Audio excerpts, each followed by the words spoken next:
Bonjour à tous, j'espère que vous avez passé un bon week-end. On se retrouve sur la chaîne Basket Session, le rendez-vous habituel, le rendez-vous quotidien du matin où on va décrypter les matchs de la nuit.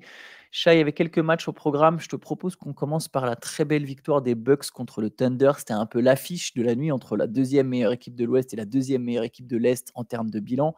Et il n'y a pas eu vraiment photo, victoire de Milwaukee Mmh. assez nette, 118-93, performance impressionnante de Yanis Antetokounmpo et de ses coéquipiers, 30 points, 19 rebonds pour Yanis, un triple-double pour Chris Middleton, 11 points, 10 rebonds, 10 passes. Ouais, ça ressemble à la meilleure version possible des Bucks, qu'on n'a pas pu voir vraiment cette année.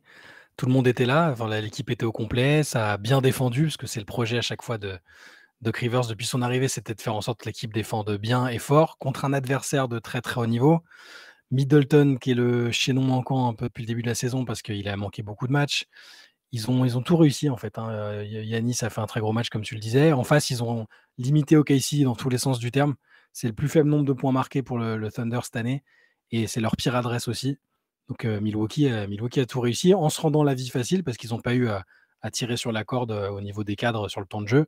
Ça ressemble à un petit match référence. J'aime bien trouver des matchs références par-ci par-là dans la saison. C'est encore plus intéressant quand ça arrive le 25 mars et qu'en plus c'est sur un match qui te permet à la fois de prendre confiance contre un adversaire qui est quand même fort depuis le début de la saison et de prendre sans doute définitivement la deuxième place, parce que là, il y a un écart qui est fait avec Cleveland maintenant, donc on en parle tout le temps, mais là, c'est définitivement, je pense que la deuxième place est acquise. Donc super soirée super nuit pour Milwaukee. Ouais, ouais, je suis d'accord sur cette idée de match référence. J'ai trouvé que sur ce match-là, alors évidemment, c'est le constat d'un match, mais sur ce match-là, Milwaukee était plus proche de Boston que de n'importe quelle équipe à l'Est derrière elle, en fait. Que là, sur cette rencontre, Milwaukee était dans la catégorie des vrais favoris au titre et pas forcément des outsiders de Mmh. l'Est, comme on peut parfois le dire, en fond, parce que ça reflète le classement actuel. Milwaukee, en termes de victoire, est plus proche de Cleveland et d'autres équipes derrière elle que de Boston. Et là, sur ce match, il y avait vraiment quelque chose. Il y avait de l'intensité, il y avait de la circulation de balles en attaque, il y avait de l'implication défensive. Damien Lillard aussi, d'ailleurs. Ça fait Ouais. longtemps que je n'avais pas vu Damien Lillard défendre comme ça sur Shea par moment. Clairement, il l'a tenu. Il y avait Bobby Portis, c'est un excellent joueur de basket, bon, ça on le sait. C'est marrant parce que pendant le match, moi j'ai regardé que la première mi-temps, mais déjà sur la première mi-temps qui était très serrée, il y avait 1-2 points d'écart, hein. Je me disais, mais c'est impossible que Milwaukee perde en fait. Ils sont vraiment en contrôle total de ce Ouais. match malgré ce que l'écart laisse penser, 1-2 points. Et au final, j'étais pas surpris ce matin en voyant qu'ils avaient gagné de 25, en me réveillant. Voilà, c'est en deuxième mi-temps vraiment qu'ils ont accéléré. Mais déjà dès sur la première mi-temps, donc j'ai même pas vu le meilleur passage des Bucks et je me disais, c'est vraiment une très belle équipe des Bucks Ouais, c'est impressionnant. qui est en train de jouer là. Il y a un moment où tu sais, Bobby Portis, il fait tout small à Chet et tu vois, je pense que c'est un des rares adversaires d'OKC où tu as effectivement cette impression. Yanis, tu avais l'impression que c'était un géant au milieu du Thunder. Le Thunder a de la taille, hein, mais un peu moins dans la raquette, mais dans l'ensemble, il y a de la taille au Thunder. Mais les Bucks donnaient l'impression d'être vraiment plus grands, plus puissants. Ouais, c'est vrai et bah, j'en reviens à ce moment où ils sont enfin au complet, où on se pose pas de questions sur qui va manquer le prochain. Ils ont l'air d'être bien tous dans leur tête au bon moment, et c'est important enfin réussir à limiter Shai Gilgeous-Alexander, 12 points en 30 minutes, je sais plus si on l'a dit, mais de 12 points Ouais. seulement pour lui en 30 minutes, donc c'est pas comme s'il avait joué un quart d'heure et c'est tellement devenu un métronome que c'est rare de réussir à limiter un joueur comme ça, donc il y a eu tout a cliqué, défensivement, tout a cliqué en attaque. C'est aussi lié à tu as raison, cette impression de taille, d'envergure que peu d'équipes arrivent à dégager. Bah, quand tu vois Holmgren, c'est sûr que d'habitude, il a plutôt l'avantage sur ce côté-là et là, dans ce match-là, ouais, les Bucks ont semblé vraiment supérieurs. Alors est-ce que je lisais que ça pouvait être un match sans d'OKC, hein, qu'enchaîne, voilà, c'est le calendrier est pas simple, mais je pense vraiment que c'est plutôt un match référence du côté de Milwaukee et si Milwaukee doit montrer son meilleur visage en playoff, ce sera celui-là, ce sera des matchs de ce calibre-là, je pense. Pour le Thunder, je me souviens plus contre quel adversaire, mais je me souviens d'un CQFR où j'avais dit: ah bah, c'est comme ça, il faut que les équipes regardent et prennent note, Mmh. parce que c'est comme ça qu'il faut défendre sur chez Gilgeous-Alexander. Ouais. Je pourrais refaire la même chose après ce match, c'est que j'ai trouvé que les Bucks, alors il y a pas beaucoup d'équipes qui vont pouvoir, autant limiter Shai parce qu'il faut de la taille, encore une fois, et Milwaukee est quand même une des 5 meilleures équipes de la ligue et sans doute pas la cinquième, donc c'est pas comme si tout le monde allait être capable de faire ça. Mais il y a en étant agressif, en en laissant effectivement en fermant la raquette, mais tout en recouvrant rapidement sur des shooters à 3 points. Donc pour ça, pareil, il faut de la taille et de l'implication, et cetera. Il faut des joueurs assez grands avec des longs bras, qui viennent vite contester les tirs. Le Thunder se retrouve sans solution, en fait. Et moi, je trouve pas que ce soit, par exemple, alors c'est qu'un match, c'est pas non plus, comme tu l'as dit, il y a le calendrier, et cetera. Je pense pas que ce soit il y a pas besoin de sonner l'alarme pour le Thunder, loin de là. Mais je pense pas non plus que ce soit un accident. C'est-à-dire Mmh. que c'est pas juste un soir où ça a manqué d'adresse, parce qu'effectivement, ils tirent à 37 et 23 à 3 points. C'est qu'en fait, ils ont pas eu d'autre solution que de balancer des 3 points, parce qu'ils pouvaient pas mettre leur jeu en place. Chet Holmgren, il est grand, mais il n'avait pas la puissance physique pour imposer son jeu. Chez Gilgeous-Alexander, tu l'as dit, limité à 12 points parce qu'il pouvait rien faire d'autre, et du coup, ça jouait beaucoup en périphérie, sans vraies autres possibilités, et à prendre des tirs à 3 points qui deviennent de suite plus compliqués, même si semi-ouverts, parce qu'ils sont juste le résultat de passes le long de la ligne à 3 points. Et bah, du coup, ça donne du 10 sur 43. Et Les voilà, futurs adversaires du Thunder vont prendre ça en modèle, c'est ce que je disais à Théo, c'est que j'espère Mmh. que j'imagine que les staffs regardent, parce qu'il y a un vrai, et c'est pas le seul match. Je me souviens de m'être déjà fait cette remarque dans ma tête. Mmh. Il y a un vrai schéma qui gêne le Thunder. Après, je pense vraiment pas que ce soit toutes les équipes qui soient capables de le mettre en place, mais il y a quelque chose à retenir en vue des playoffs pour affronter OKC. Ouais, et on peut souligner aussi que du coup, sans jouer, Denver reprend la première place de la conférence Ouest. Ouais. Et bon, ça va encore continuer, enfin ça va être serré encore jusqu'au bout, je pense, parce que les écarts sont minimes avec OKC et Minnesota, mais c'est notable. Sans jouer, les Nuggets prennent le contrôle. Et pareil, je pense qu'il y a pas un grand calcul à faire, mais mine de rien, la première place, elle peut être quand même importante pour OKC, parce qu'a priori, je pense que tu peux jouer un adversaire, alors tu peux pas faire le calcul de suite, mais tu peux jouer un adversaire un peu plus faible, heu, que comment dire? Si Phoenix ou Dallas terminent 7e, c'est quand même, ça m'impressionne plus en termes de match-up que de jouer les Lakers ou les Warriors, tu vois? Mmh.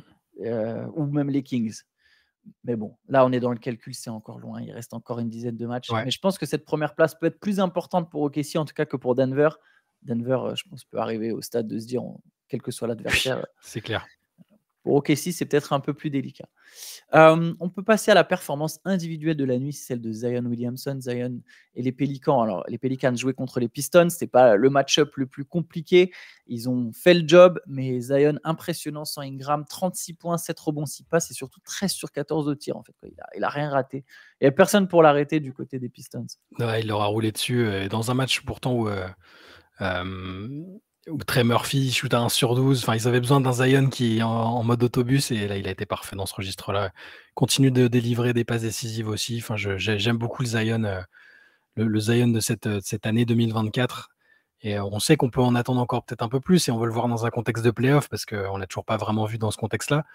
Mais les Pelicans qui mettent vraiment la pression. Là, c'était un match évidemment, plus qu'à leur portée, hein, les Pistons, logique en fin de saison, mais ils continuent, ils sont sur, vraiment sur un run intéressant pour mettre la pression sur les Clippers, et Zion est évidemment responsable de ça. Je sais même pas si on avait parlé du fait de cette, rumeur ou information que Zion, ait perdu 11 kilogrammes depuis Hmm. le fameux in-season tournament où il avait pris super cher, où les critiques disaient qu'il avait l'air totalement hors de forme, essoufflé et compagnie. Alors qu'il ait perdu du poids ou non, peu importe, hein, ou qu'il soit, je sais pas s'il a fait un truc en particulier, peu importe, mais il est clairement, sur un niveau qui est très, très, très intéressant. Là, c'est le niveau All-Star il a pas été All-Star, hein, Zion, cette année, si je dis pas de bêtises. Je ne pense pas. Je me souviens plus, mais je ne Je crois pense pas. pas, hein. Mais là, bon, je veux dire, là, il a un niveau de star, de All-Star, tout ce que tu veux, il est excellent, tout simplement. Non, c'est clair. Bah, de toute façon, les Pelicans reviennent à un match, hein, comme tu l'as dit. Tu parlais de l'écart avec les Clippers. On Mmh. peut enchaîner avec les Clippers. De toute façon, il n'y a pas grand-chose à dire sur Detroit, Ouais. si ce n'est que James Wiseman, je trouve, joue beaucoup plus dans la peinture qu'à une époque. Voilà. Petite remarque au passage. L'âge de On la est plus sur maturité, un, ça y est. ouais, et c'est en mode dominé dessous. Bon, après, il s'est fait rouler dessus par Zion comme les autres. Et sinon, 0 sur 5 au tir pour Evan Fournier. Il a joué 10 minutes. Il a arrosé dès son entrée sur le terrain. Au final, il n'est pas Il resté y a longtemps. un seul joueur que j'ai vu gêner Zion récemment. Enfin, je parle vraiment gêner, hein, où Zion a dû s'employer parce que sinon il fait des matchs, tellement propres et efficaces. C'est Jonathan Isaac, voilà. On en reparlera un moment, mais Qui est un des meilleurs défenseurs de la ligue, très non, clairement mais cette il saison. est totalement flippant. Là, pour regarder vraiment beaucoup le Magic sur des très courtes périodes, il est invraisemblable. De son niveau défensif, La longueur de ses bras, son envergure, ses qualités athlétiques, c'est Mmh. quand même un joueur on comprend en fait pourquoi il a été drafté 4 ou 6, je me souviens 6, plus, ouais. c'est 6 ouais, mais tu comprends quel était le potentiel et quelle était la vision du Magic en fait quand Ouais, quand ouais, tu vois un s'il est peu pas ce blessé, s'il se blesse pas tout le temps, après les trucs extrasportifs qu'on a évoqués la dernière fois, c'est au final, moi, je pensais que ça poserait problème, mais finalement, les mecs ont l'air de ça a pas l'air de poser problème à ses coéquipiers, donc c'est que c'est très bien, il y a pas de souci et il est excellent. Enfin, je pense pas qu'il sera dans une all defensive team parce qu'il a manqué encore pas mal de matchs et son temps de jeu est limité, mais juste ouais, ne serait-ce que le potentiel, tu te dis: «Si ce mec-là, un jour, il arrive à tenir 30 minutes par match sur une saison, c'est foutu, quoi». C'est foutu pour l'équipe adverse. C'est déjà une équipe qui est bonne défensivement, mais bon et là, on est en train de parler du Magic qui a même pas joué cette nuit, on va m'accuser de ah non, mais propagande, mais c'est non, non, mais c'est très intéressant. C'est très bien souligné et tu as raison, Jonathan Isaac fait vraiment une super saison ouais. quand il est là et d'ailleurs j'ai pas son net rating, mais quand il est là, ça donne vraiment l'impression quand il joue qu'Orlando, a un step en plus, en fait. Même en plus minus, hein, ils ont perdu l'autre jour, contre les Kings, il était à +26 quoi. Ouais, j'irai regarder son net rating, mais je serais pas Mmh, surpris que ça soit très positif, très positif. ouais. On peut passer donc on a dit les Clippers, on va enchaîner dans la logique des choses. Donc les Ouais. Pelicans reviennent à un match des Clippers parce que les Clippers ont perdu franchement un match contre les Sixers. Mmh Heu il y a du talent du côté de Philly, on est d'accord, mais les Clippers semi au complet, il manque toujours Westbrook, ont donc perdu 121-107 à domicile contre Philly et ce serait une défaite au milieu d'une belle période, tu Ouais, ce vois? serait Ça anecdotique, pourrait mais là passer. Mais les Clippers, il y a un vrai depuis la blessure de Westbrook, en fait. mmh, Depuis que Westbrook est pas là, il y a un il y coup de a mou. d'un coup, ils sont mous, ouais, voilà, c'est ça et il y a plus ce dynamisme et c'est fou comment ça change. Alors, c'est aussi peut-être la période de la saison, il y a plusieurs choses, hein, mais ces Clippers sont nettement moins intéressants et impressionnants qu'il y a quelques semaines, quoi. La bonne nouvelle, c'est que Westbrook revient bientôt par contre, donc ça, Ouais, si c'est Westbrook si c'est revient cette vraiment ça semaine. qui les a fait, qui a provoqué ce coup de mou, il revient très bientôt et ce match, ouais, alors tu as raison, Philadelphie, il y a des talents offensifs, Tyrese Maxey 24 points, Tobias Harris aussi, bon, Théo va apprécier la perf de Cam Payne en sortie de banc, 23 points. Ah, mais Donc il aime bien souligner les Quand c'est Campaign qui voilà. vient taffer, c'est qu'il y a un problème, quoi. Ouais, mais non, mais il y a un problème de ils sont pas efficaces en défense, ils prennent 121 points, c'est un peu terne en attaque.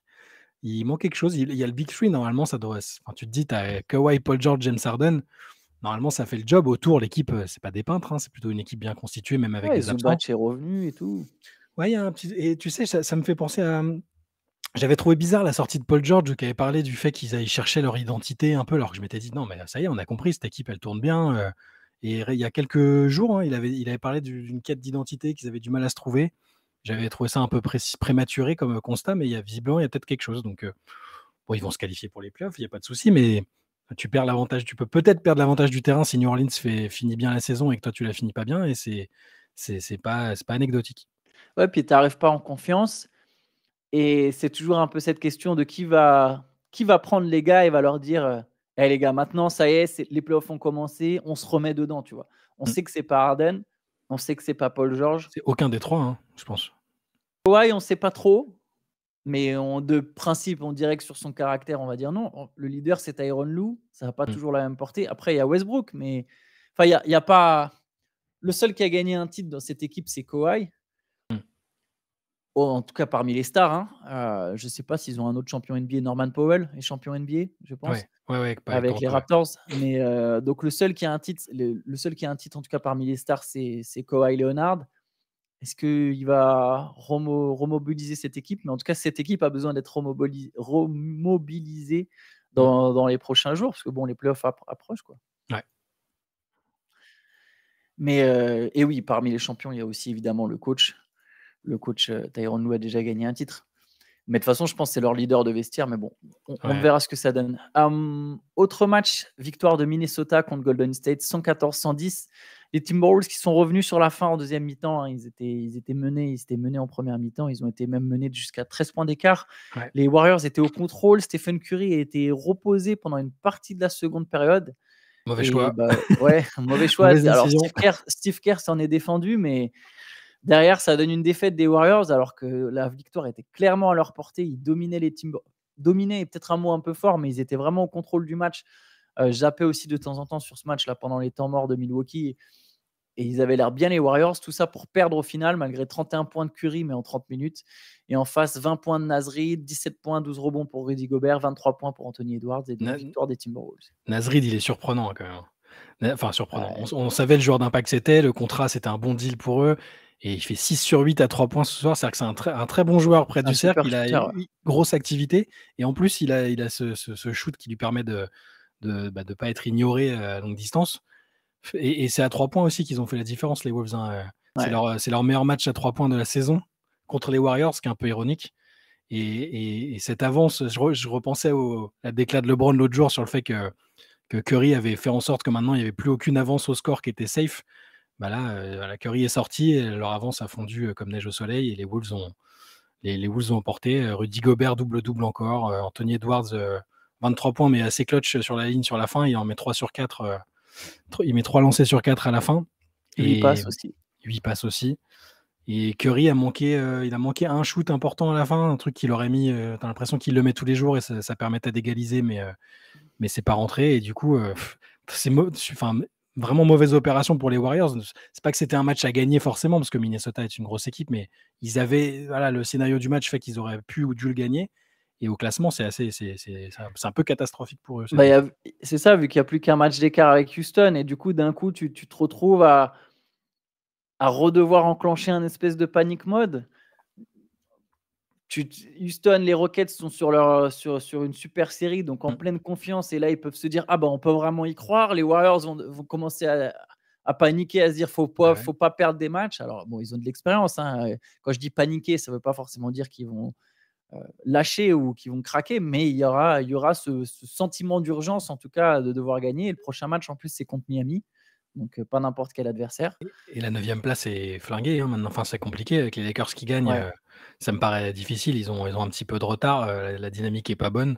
Donc là, des Warriors, la fin de saison, c'est pour survivre, quoi.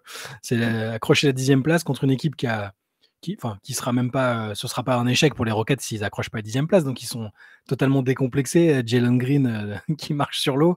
Parce que alors c'était samedi, donc on n'a pas parlé, mais il a remis 41 points, le bougre. Ouais. Juste après ses 42, là, il a mis 41. Il est super chaud. Je t'ai dit, depuis que j'ai dit qu'il était irrégulier et que je croyais pas vraiment en lui, et que Alperen Sengun est blessé, il est incroyable. Hein.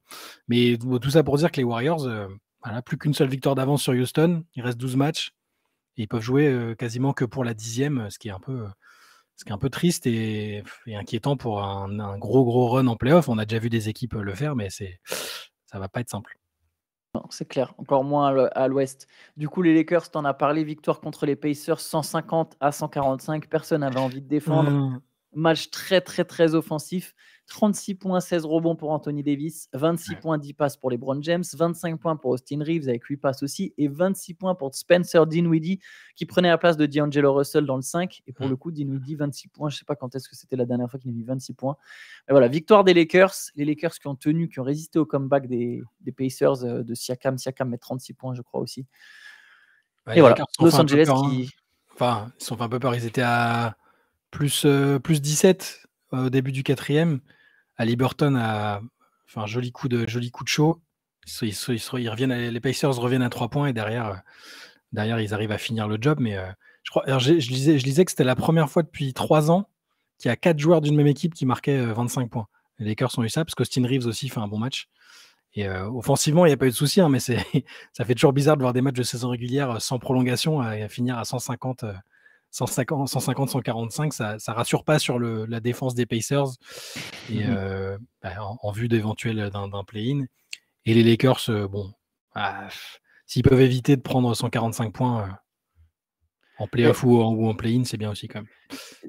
Quand je parle avec certains amis à moi des Lakers, c'est de pourquoi je les imagine pas reproduire de l'an dernier justement cette défense. C'était avant même qu'ils prennent 145 points. Hein. Je trouve que les Lakers sont pas la défense d'une équipe de playoff. Il y a du talent, c'est évident. Il y a LeBron James, il y a Anthony Davis, mais défensivement, dans cette conférence, tu peux pas avoir ce niveau défensif. Et encore une fois, je ne parle même pas de ce match contre les Pacers où ils prennent 145 points. C'est vraiment un constat global sur la saison. Tu ne peux pas avoir ce niveau défensif et espérer. Davis, c'est l'arbre qui cache la forêt. Oui, voilà, c'est ça. C'est terrible, c'est catastrophique. Le backcourt est très mauvais défensivement. LeBron James défend plus. C'est vraiment compliqué défensivement. Allez, on peut passer au dernier match de la soirée. C'était la victoire très très large de Miami contre Cleveland. Miami qui a déroulé complètement, victoire 121-84. Il y avait déjà, je sais pas, il y avait déjà 40 points d'avance. 45, ils ont fait plus 45 à un moment. C'est leur plus grosse avance depuis 10 ans. Plus de 10 ans pour Miami dans un match. Il manquait Donovan Mitchell et Max Strus toujours du côté des Cavaliers, mais quand même, c'était un semi-choc et Miami a vraiment fait forte impression avec plein de joueurs qui mettent plus de 10 points et pas eu besoin de forcer leur talent. Bam Adebayo, 15 points, 16 rebonds, 5 interceptions, 18 points pour Haywood et Smith, 59 points du banc, je crois.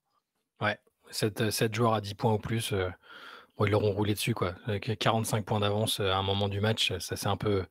L'addition a été un tout petit peu moins salée à la fin, mais bon, c'est pas un scandale de perdre contre Miami sans Donovan Mitchell avec tous les pépins qu'ils ont eu cette saison, mais on parlait de Cleveland dans la lutte pour la deuxième place. Là, ça commence même à pousser derrière.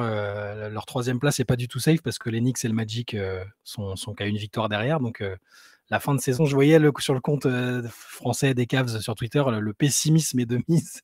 Il sent que la fin de saison va être un peu compliquée, que l'avantage du terrain est en péril. Enfin, moi, je reste assez admiratif d'une équipe qui a serré les dents et courbé les chines toute la saison malgré les difficultés. Ils se sont accrochés. Et là, il y a une forme de logique aussi. Quand tu as autant de galères, c'est pas anormal d'en être là. Mais ouais, la deuxième place, c'est fini. Et la troisième place, il va falloir cravacher pour la conserver. Surtout que là, en plus, pour le coup, Miami est quand même une équipe qui a une vraie chance de finir 6e. Donc, si tu termines 3e, c'est ton potentiel match-up. C'est pas bon pour la confiance de te dire que tu as pris, après, c'est pas les mêmes matchs, tu as des absents, etc. Mais tu as pris 121-84 contre l'équipe que tu es censé jouer au premier tour, équipe super expérimentée quand toi tu es une équipe jeune, etc. Bon, c'est pas